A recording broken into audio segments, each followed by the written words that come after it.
People make time for everything and everyone else in their life, but they never make time for themselves. If you go up to someone who you know and say, like, would you like to catch up for coffee? Let's do coffee. They're like, oh, I can't this week, but I can next week. How about Thursday, 7 p.m.? Perfect. I'll see you at this place. When was the last time someone is willing to take time out of their life to spend time with themselves? So if I wanted to get to know you, and we've had one dinner, and we had a great conversation, we're spending time here. If I wanted to get to know you, I would have to spend time with you. We'd have to meet up for coffee, a glass of wine. If I really want to get to know you, maybe we meet up once a week. Every Friday night we go out for a glass of wine, we chat for a couple of hours. After a year, I'd get to know you really well, you'd get to know me really well. But it requires me spending time with you. So if you want to get to know yourself, you need to spend time with yourself. But in a way that you can inquire, right? So people say to me things like, oh, I walk my dog in the park, that's my time with myself. And I'm like, no, it's not. That's you walking the dog. People go like, oh, I go for a jog, that's my alone time. No, that's you jogging, avoiding traffic, watching where you're stepping so you don't trip and fall over. Spending time with yourself is sitting down, closing your eyes, not interacting with the outside world, and actually going inside and having that conversation. The same conversation I would have with you and say like, hey Brian, so where did you grow up? You know, you said California, do you like to surf? No? Hate the water, love the water? Tell me, right? And people don't have that conversation, and because they don't have that conversation with themselves, they don't end up knowing what they want in life.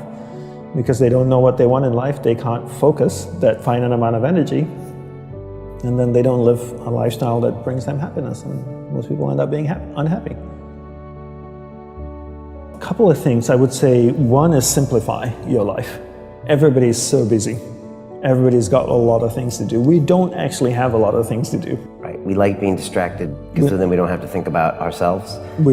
And we don't have priorities in life. Most people don't have clear priorities in life. You know, for me, my goal is to simplify my life, simplify the number of people in my life, and simplify the number of things in my life. We only have a finite amount of energy each day, right? But every year, we have more people in our lives. Is that a fair statement? More Facebook friends, you have more people you're connected with, but your energy stays the same. So that's not a proportionate growth. If your energy is increasing every year proportionately with the number of things and people in your life, then we don't have to talk about this. But your energy level is the same. But the amount of people and things in your life are growing almost exponentially.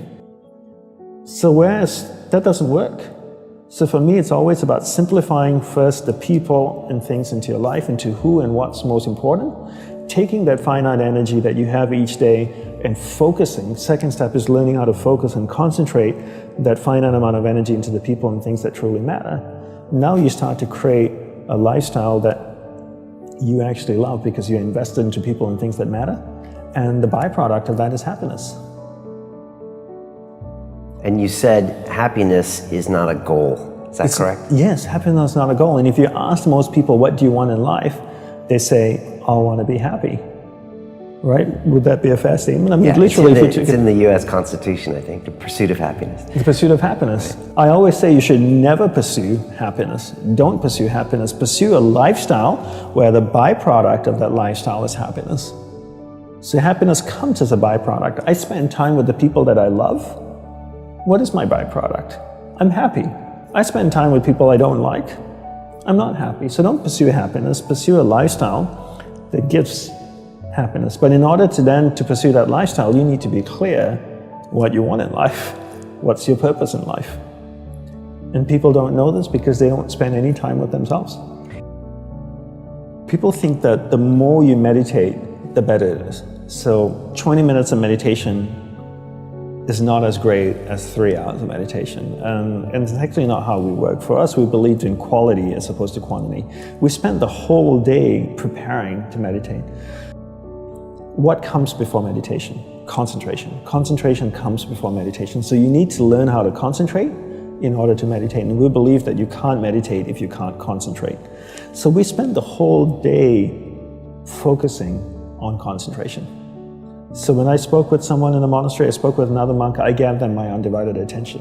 When I worked on my laptop, I focused on working on my laptop. When I swept the sidewalk, I focused on sweeping the sidewalk. So throughout the day, I'm practicing concentration. Now when I go to sit down to meditate, I'm really focused and I can have a dynamic meditation session. And I always use the simple analogy of, take Usain Bolt, for example, the sprinter, right? I don't know much about him except he won 3 gold medals, fastest man on earth from Jamaica. I can make an assumption, and tell me if I'm wrong, that his whole day is structured. That he eats the right kinds of food and drinks the right amount of water. He goes to the gym. If you look at the boy, he's ripped, right? Probably works out, runs every day, I'm sure, sprints, does all kinds of things. But his whole day is preparing him for 9.57 seconds or whatever it is his world record is, not the other way around. And people come up to me all the time, Brian, and they say, Dandapani, I'm so stressed out. I've got so much happening in my life. Do you think if I meditate for 5 minutes in the morning, it'll help my whole day?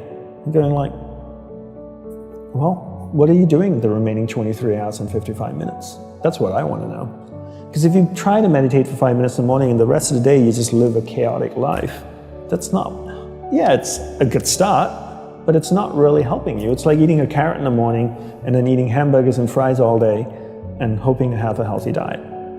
You have to understand that your whole day, your lifestyle is what's going to support your meditation practice at the start.